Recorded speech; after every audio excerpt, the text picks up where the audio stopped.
स्वागत है आपका अपने YouTube channel target study hub पर। आपको हर एक चीज़ में मैं अवगत भी कराता हूं और प्रेरणादायक वो ऐसी चीज़ें सामने लेकर के आता हूं जिसका पूरा जीवन प्रेरणा से ओतप्रोत है। आप ये कह सकते हैं कि ये जो भी कहानी आप अक्षरशः अगर पूरे वीडियो को देखते हैं तो निश्चित तौर पर आप भी इसी प्रकार से सफल हो सकते हैं। जैसे जो है संघर्ष से माने आप ये कह सकते हैं छोटे से गांव से उठ करके कैसे एक जो है बड़े शहर में आकर के अपने जीवन को अच्छी तरीके से भी आप भी वैसा ही कर सकते हैं। एकदम फर्श से अर्श पर जो है पहुंचने वाले व्यक्ति, यानी आप ये कह सकते हैं ये हैं मिस्टर अखिलेश कुमार मिश्रा जी। और रेलवे की परीक्षा में ये किस प्रकार से बहुत ही नीचे आप समझ सकते हैं, जिसका एग्ज़ाम अभी होना है और NTPC का जो है CBT 2 भी होना है और रेलवे ग्रुप डी का CBT होना है और उसके बाद में फिजिकल परीक्षा आप लोगों को देनी है। तो ये सारी चीज़ों में जो है ये प्रेरणादायक कहानी आपको जो है बहुत मदद करेगी निश्चित तौर पर। जब आप इसको देखेंगे और अक्षरशः किस प्रकार से आप जो है अपने मैथ को, रीजनिंग को और जो साइंस पूछी जाती है उसको और करंट अफेयर से अवगत होकर के आप किस प्रकार से अपनी एक छोटी सी पोस्ट को सिक्योर करते हैं और अपने लाइफ को सिक्योर करते हैं, ये सारी चीज़ें बिल्कुल अखिलेश कुमार मिश्रा जी के मुंह से आप सुनेंगे। और अभी तो हाल ही में जो है आपको बहुत बहुत बधाई जो है, आप धन्यवाद जो इतना अच्छा जो है पद को हासिल किया रेलवे के डिपार्टमेंटल एग्ज़ाम के थ्रू और जो है आप अपना स्थान बनाए। और निश्चित तौर पर जो है जो बहुत बड़े बड़े लोगों के बीच में वरिष्ठता के आधार पर नहीं कर सकते हैं आप, जो आपने उसको जो है उन वरिष्ठों के बीच में कर दिखाया। बहुत अच्छा जो है, बहुत आप बधाई के पात्र हैं। तो अखिलेश जी, आप बताएंगे कि किस प्रकार से कोई एक बच्चा जो हमारे इस वीडियो को देखे वो रेलवे ग्रुप डी के एग्ज़ाम को क्रैक करके अपने जीवन में सफल हो सकता है। नमस्कार दोस्तों, मैं अखिलेश कुमार मिश्रा रेलवे मुख्यालय में कार्यरत हूँ और इस समय आप मान लीजिए मैं इस समय जूनियर क्लर्क हो चुका हूँ। तो अब आपको मैं ये बताना चाहूँगा, पहले तो मैं अपने बारे में बताना चाहूँगा। तो मैं जो है गोरखपुर से बिलोंग करता हूँ और वहाँ के एक छोटे से गांव पर मूलभूत सुविधाओं का मैक्सिमम अभाव ही है। मैंने जैसे तैसे वहाँ पढ़ाई की, फिर आफ्टर 12th के बाद जो है मैं इलाहाबाद आया। यहाँ IIT की तैयारी करने पहले आया। तो खैर कोशिश किया, मैंने मेहनत किया, पैसा वैसा नहीं उतना रहता था सबके पास। इसीलिए मैं कह रहा हूँ, मैं वीडियो उन दोस्तों के लिए बना रहा हूँ जो बहुत बड़े घर के हों, ये कहें कि मुझे छोटी पोस्ट से क्या फ़ायदा, उनके लिए नहीं है। ऐसे बच्चों के लिए जो कि गांव के उन कंडीशन से जहाँ पे मूलभूत सुविधाओं का कहना नहीं चाहिए, अभी भी काफ़ी हद तक अभाव है। तो एक महानगर में आके बसने के लिए कैसे आदमी कर सकता है। अगर आदमी कमज़ोर भी हो तब भी जीवन में कोई कमज़ोर तेज नहीं होता है, जब भी जो जाग जाए लाइफ में, जब जग गया, सही बात, तो ये समझ लीजिए कि वो कुछ भी कर सकता है। सही बात है। तो मैं जब आफ्टर 12th यहाँ इलाहाबाद आया तो IIT वगैरह की तैयारी किया। मुझे अच्छा लगता था, पढ़ना अच्छा लगता, एक अलग जुनून रहता है। उसमें अलग जुनून था, लेकिन पैसे का चूँकि अभाव था, इसीलिए मैं अच्छी कोचिंग से नहीं ले पाया, थोड़े बहुत नंबरों से पिछड़ गया। तो मैं ऐसे कुछ लोगों से उस समय मिला जो कि मेरे आसपास रहते थे, अच्छे फैमिली से बिलोंग करते थे, तो वो सेलेक्ट हो गए। तो उसी समय मुझे ये बातें समझ में आई। तो मुझे उस समय ये बातें समझ में आई। ये वंदे भारत ट्रेन है, आप इसको भी देख सकते हैं और किस प्रकार से आप अपनी सेवाओं को जो है देखते हुए कितना जो है अपने भविष्य को उज्जवल कर सकते हैं। बहुत ही अच्छी चीज़ है, ये भारत सरकार की ड्रीम प्रोजेक्ट है। तो आगे आप कंटिन्यू करेंगे। तो उसके बाद मैं यहाँ जब 12th पास करके आया इलाहाबाद, तो उस समय वही IIT वगैरह की तैयारी करने लगा, आपको बता ही चुके थे। खैर उसके बाद जब देखा कि ऐसे नहीं, मैंने कोशिश तो किया, लेकिन मुझे जो है लगता था कि पहले मैंने प्लान किया कि धीरे से मैं कोशिश करता हूँ नौकरी लेने की। मैंने BSc में एडमिशन करवाया क्रिश्चियन कॉलेज। जी, वहाँ से पढ़ाई किया। ECC इलाहाबाद। हाँ, बहुत बढ़िया कॉलेज है। लेकिन करने के बाद मेरी स्वास्थ्य समस्या इतनी बड़ी स्वास्थ्य समस्या से हमको जूझना पड़ा कि आपको बता नहीं सकता हूँ कि 4-5 साल मेरे घर का पैसा वगैरह सब कुछ जो है बुरी तरीके से जो है पैसा लगता गया। और लेकिन मेरे अंदर था, कमज़ोर भी था, घर वाले मना किए। फिर मैं इलाहाबाद फिर आया इलाहाबाद, तो गाँव से लौट के फिर मैं इलाहाबाद आया, कुछ ट्यूशन्स वगैरह देता रहा। फिर देखा कुछ एग्ज़ाम्स दिए, तो उस समय लगता था कि जैसे पीसीएस वगैरह का मेंस देते थे, तो लगता था कि कुछ अगर हमको भी अच्छी कोचिंग मिल जाती। तो खैर वही समस्या, आर्थिक समस्या। तो मैंने आपके साथ लगभग सभी लोग जो है बड़े पदों पर आसीन हैं। हाँ, चाहे जो भी हो, चाहे पुष्पराज हो, चाहे जो कोई हो।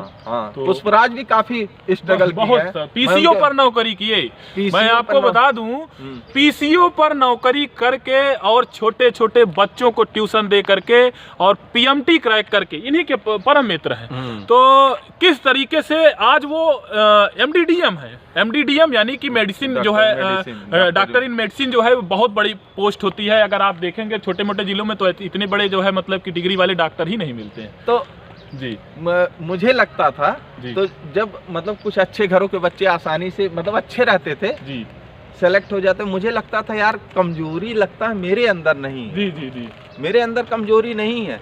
कहीं ना कहीं थोड़ा बहुत कोई मतलब किसी के लिए व्यवस्था है तेजी से चलने के लिए, मैं पैदल ही चल पा रहा हूँ, क्या करूँ। तो इसीलिए मैं हार नहीं मानता। मतलब मेरी आदत ही नहीं है, आज तक नेचर में ही नहीं है। किसी भी परिस्थिति में मैं कैसे भी परिस्थिति में रहा, कैसे भी।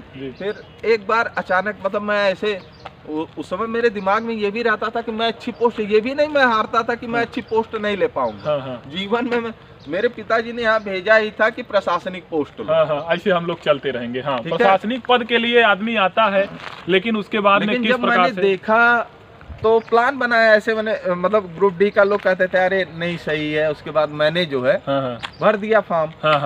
और समय ऐसा था, उस समय इतना खराब समय चल रहा था, घर की कंडीशन अत्यंत, मतलब आपको नहीं बता सकते हैं सारी चीजें। सब चीजें आदमी खुल करके थोड़ी बताता है। शादी वगैरह बहनों की भी करना था, कई बहनें थी। जी। तो ऐसे समय में ग्रुप डी का एग्जाम मैंने दिया और उसके बाद मेरे सबसे ज्यादा खराब समय में जब मेरा एसएससी में फाइनल सिलेक्शन रुक गया था, तो मैं बिल्कुल डिप्रेशन में आ गया था।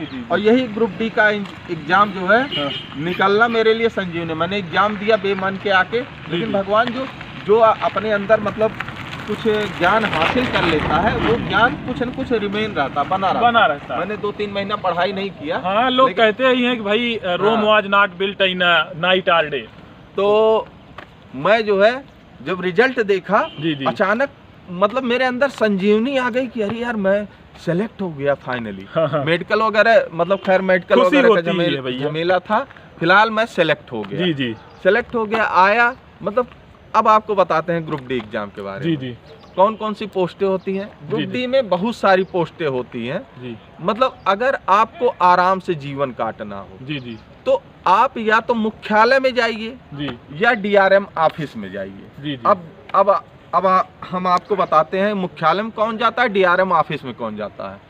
मुख्यालय में जो कर्मचारी कुछ मुख्यालय में भेज दिए जाते हैं या डीआरएम ऑफिस में, वो केवल बाबू बन सकते हैं। केवल और केवल जो है बाबू बन सकते हैं। और मुख्यालय में बाबू का मतलब आप लोग समझ ही रहे होंगे, या डीआरएम ऑफिस में हर बात मतलब एक अच्छी रिप्यूटेड, बहुत अच्छी मतलब आप जूनियर क्लर्क से स्टार्ट करेंगे और 2 से 3 साल में कार्यालय अधीक्षक तक आप पहुंच सकते हैं और बड़े आराम से। बहुत ही सम्मानीय नौकरी। अब बताते हैं ग्रुप डी में कई तरह की, मतलब रेलवे में कई तरीके के विभाग हैं। पहले मैं सोचता था, जब ट्रेन में चलता था तो मैं सोचता था ट्रेनिया चला था 20 रुपया दिए, वही मेरी हालत खराब रहती। जब मैं रेल में आया देखा इतने सारे विभाग, कोई जो है ऑपरेटिंग विभाग ट्रेन को ऑपरेट कर रहा है, तो कोई सिग्नल विभाग जिसमें मैं था, मतलब मैं अब भी हूँ। तो अब तो हो सकता है दूसरा विभाग मिल जाए क्योंकि जूनियर क्लर्क हो गया हूँ। तो सिग्नलिंग का काम अलग है, वो क्या नाम है, इलेक्ट्रिकल का काम अलग है, उसके बाद ट्रैक का काम अलग है, डिपो का काम अलग है। तो हर जगह ग्रुप डी के स्टाफ जाते हैं। अब मैं आपको बताना चाहूंगा, मान लीजिए कोई, मैं सिग्नल विभाग में था, मान लीजिए मैं सिग्नल विभाग में अगर जाता हूँ, अगर मेरी तैनाती डीआरएम ऑफिस में रहती है, हाँ हाँ हाँ, और डीआरएम ऑफिस के थ्रू मैं स्टेशन पे जाऊंगा, हाँ हाँ हाँ, तो स्टेशन पे हमारा बहुत तेजी से प्रमोशन होता है। हाँ, हाँ, हमको लगता है 3 से 4 साल में आदमी टेक्नीशियन बन जाता है। ठीक है, क्योंकि वहाँ टेक्नीशियन की बहुत आवश्यकता रहती है। हाँ। ग्रुप डी से टेक्नीशियन ग्रुप सी में आ गए, सही बात। उसके बाद टेक्नीशियन से ग्रेड 1 टेक्नीशियन तक पहुंच गए, उसके बाद सीनियर, उसके बाद जेई। और कुछ ऐसे बच्चे होते हैं जो मैथ वगैरह से, फिजिक्स से 12th किए हैं, हाँ, वो लोग जो है सेक्शन इंजीनियर तक बन जाते हैं। सही बात है। और हम बताते हैं सेक्शन इंजीनियर बनने के मतलब आप एक इंस्पेक्टर लेवल तक पहुंचने के बाद, ग्रुप डी के बाद 3-4 साल बाद आपको अफसर का एग्जाम देने को मिलेगा। जी जी आप अफसर, मतलब मैंने कितने अफसरों को देखा है जी कि बहुत नीचे से ग्रुप डी से भी आए और ऑफिसर आए, रेलवे के ऑफिसर्स हैं।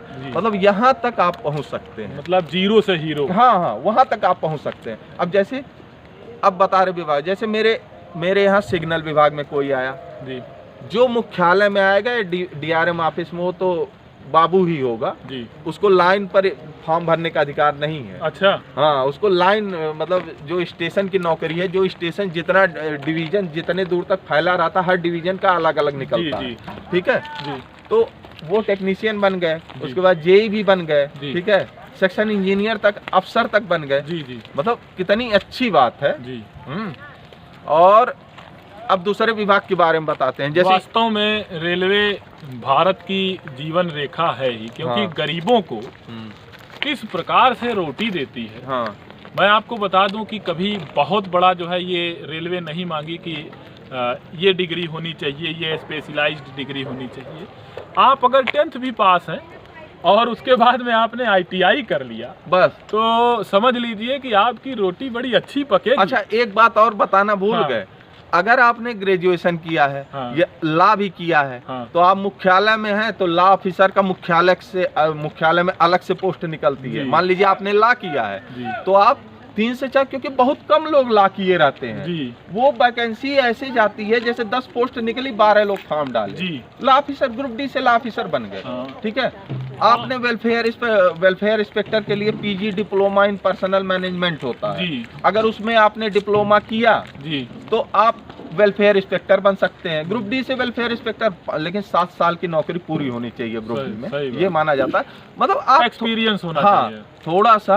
थोड़ा सा जो है आप मतलब एग्जाम देंगे आराम से, मतलब कुछ दिन के नौकरी के बाद जो है एग्जाम देंगे, आप प्रमोट हो जाएंगे। क्या बिल्कुल, दिक्कत है बिल्कुल, बताइए। बिल्कुल बिल्कुल। हाँ, मतलब बहुत लोग कहते थे ग्रुप डी, हाँ कुछ बुराइयां हैं अभी ग्रुप डी हाँ, में। दुनिया में सबसे बड़ा है हाँ, रोग, क्या हाँ, कहेंगे लोग, हाँ सबसे बड़ा रोग है भैया। हाँ, तो इसलिए क्या कहेंगे लोग, ये कहना छोड़ दो, नहीं तो रोटी की जो भट्टी है वो चल नहीं पाएगी। तो और वैसे भी 21 के 21 रेलवे का जो जोन है वो खत्म होने वाला है, उस सेट के थ्रू अब SSC कराएगा। हाँ। अब SSC पता नहीं क्या गुल खिलाएगा, वो तो भगवान जाने। अब मैं आपको पहले तो इतनी सुचितापूर्ण तरीके से जो है रेलवे एग्जाम कराता था। अब मैं आपको एक चीज और बता रहा हूँ। मैं जैसे जूनियर क्लर्क हो गया हूँ, हाँ, उसके बाद मैं 2-3 साल में कार्यालय अधीक्षक बन जाऊंगा। हाँ। फिर 2 से 3 नहीं 4 साल का गैप होता है, फिर ऑफिसर का हो सकता है। मैं थोड़ा बहुत पढ़ता रहूं, काम करता रहूं, वही काम करना है, पढ़ते ही रहते और पढ़ते रहे, अफसर बन गए। सही अफसर बात। तब भी बहुत दिन तक नौकरी आदमी कर सकता है। जी इसीलिए मतलब आप लोग मतलब ग्रुप डी की नौकरी के प्रति, अच्छा सबसे बड़ी बात मैं बताना भूल ही गया, आप एक ग्रुप डी की नौकरी कर रहे हैं, मान लीजिए जी आपके घर में, जी परिवार में जो आपके डिपेंडेंट जी। हैं, डिपेंडेंट उसको कहा जाता है। जैसे आपकी पत्नी तो डिपेंडेंट आपकी है ही है, हाँ, बच्चे है ही हैं, हाँ। ठीक है, और माँ बाप, अगर रेलवे में बाप हैं तब नहीं डिपेंडेंट माँ बहन को माना हाँ, जाता। नहीं माना जाता ये। लेकिन अगर लेकिन पिता- मानना चाहिए, हाँ, रेलवे को मानना चाहिए। उसके लिए बात चल रही है। हाँ, अगर पिता खत्म हो गए जी। तो माँ बहन सबको डिपेंडेंट, इतनी अच्छी हॉस्पिटल फैसिलिटी है कि आपका लाखों रुपया लगे। हाँ भैया, आप SDM बन जाइएगा। हाँ। आप ये बताइए, और SDM को है मेडिकल सुविधाएं हैं, कहाँ है क्या है, हमने आज तक देखा नहीं। लोग अपने पैसा खर्चा करते हैं। लेकिन रेलवे इतना गजब का मेहरबान है कि आपको अपने स्वास्थ्य के विषय में तो भूल जाना है। हाँ। अभी नहीं कि भैया योग प्राणायाम ना करिएगा, जो है आप जो है अकर्मण्य बन के बैठ जाइए और रेलवे के ऊपर जो है पूरा दारो मदार छोड़ दीजिए, ये चीजें नहीं ठीक है। उसके बाद आपके पास अगर बच्चे हैं, 2 बच्चों तक गवर्नमेंट चिल्ड्रन अलाउंस भी देती है 35-35 हजार रुपए, मतलब कितनी अच्छी बात है। बहुत आपको बच्चों का शिक्षा स्वास्थ्य के बारे में भूल जाना, जितनी तनख्वाह मिल रही है आराम से कमाओ। ग्रुप डी की नौकरी में आराम से, अगर आपका प्रमोशन, मान लीजिए मैं कहता हूँ प्रमोशन नहीं हो तब भी मैं अच्छे लाइफ में जी रहा था, अच्छे लाइफ में जी रहा, सही बात। मतलब कितना एक्सप्लॉइटेशन लोग कर लेते हैं प्राइवेट नौकरी, जबकि सरकार को तो इस पे बैन करना चाहिए। कितनों को आप सरकारी नौकरी दीजिएगा, आप प्राइवेट नौकरी में सुधार लाइए और ये सारी चीजें होनी चाहिए। लेकिन ये कब सुधरेगा? विश्व में नहीं सुधरा तो यहाँ कहाँ सुधरेगा? इतने अच्छे महानगरों में इतने अच्छा क्वार्टर रेल दे देती है हमको। जी। पास सुविधा देती है, मतलब रेल जैसे अपनी है परिवार के लिए। मतलब ऐसा कभी कभी फील होता है कि कहीं भी जाना है, रेलवे हमेशा परिवार माना है, पूरे देश को माना है, तो कर्मचारियों को तो बात ही जाने दीजिए। कहीं भी जाना है तुरंत जो है यहाँ निकल गए, वहाँ निकल गए, मतलब कितना अच्छा लगता है। एक नॉर्मल अगर अच्छी लाइफ जिए तो ग्रुप डी की नौकरी बहुत ही अच्छी है। लेकिन ये बात मैं उनके लिए नहीं कह रहा हूँ, क्योंकि कुछ लोग जब मेरे साथ पढ़ाई करते थे तो वो हमेशा ये कहा करते थे कि हमको क्या करना है इस नौकरी का, हमारे तो पिताजी जो है इतनी बड़ी पोस्ट पर हैं, ऐसे हैं वैसे हैं। खैर उसमें से बहुत लोग नौकरी भी नहीं पा पाए। भाई जब इधर उधर जब उनके मन में घमंडे आ जाएगा तो रावण को मैं उनके लिए नहीं कह रहा हूँ, मैं ऐसे नॉर्मल लड़कों को, मतलब आप अगर छोटे से किसान फैमिली के, आपके पास उतनी इनकम नहीं, ग्रुप डी की नौकरी बहुत ही अच्छी। कार आ रही है, थोड़ा सा हम लोग किनारे हो जाएं। और देखिए मेरे ख्याल से ये जो बातें बताई गई अत्यंत प्रेरणादायक है, और ये प्रेरणादायक जो कहानी है हम और ये मिल करके आप तक पहुंचा रहे हैं, तो इसमें मेरा और इनका कोई विशेष योगदान नहीं है। जो आपका ये वीडियो बना रहा है उसका योगदान है, क्योंकि जिस प्रकार से हमारे मित्र अरुण कुमार सिंह जी ये वीडियो शूट किए, अगर आपको ये कहानी प्रेरणादायक लगती है और जरा सी भी आपको इस प्रेरणा से जो है ओतप्रोत होकर के आपको तैयारी में, मैथ में, रीजनिंग में, साइंस में पढ़ने का जुनून जागता है, तो श्रेय हम लोगों को कम जो वीडियो बना रहा है उसके लिए ज़्यादा जाता है। तो इसलिए जो है आप लोग उनको भी धन्यवाद करें, और मेरे ख्याल से जो भी व्यक्ति के पास ये वीडियो पहुंचेगा वो सब के सब जो है अपने इस कहानी को एकदम जो है गांठ मार करके निश्चित तौर पर एकदम सफलतम व्यक्ति होंगे। कभी उनके जीवन में किसी भी प्रकार का कोई जो है क्लेश नहीं रह जाएगा, और निश्चित तौर पर वो व्यक्ति ऐसा होगा जो दूसरों की बातों को समझता है, सोचता है, जरा सी भी ये नहीं सोचता कि ये सारी चीज़ें जो बताई गई हैं इसमें मिथ्या है। अब प्रत्यक्ष को प्रमाण क्या, हाथ कंगन को आरसी क्या, अब पढ़े लिखे को फारसी क्या? गलत कह रहे हैं आप। इतना तो पढ़े लिखे हैं ही, इतना तो आपके पास ज्ञान है ही कि जरा सा पढ़ लीजिएगा तो लाइफ सेटल हो जाएगा। बाकी जैसा भी होगा आप कमेंट बॉक्स में कमेंट करिएगा, मैं आपको सारी चीज़ें बताता रहूँगा। बहुत बहुत धन्यवाद आपको।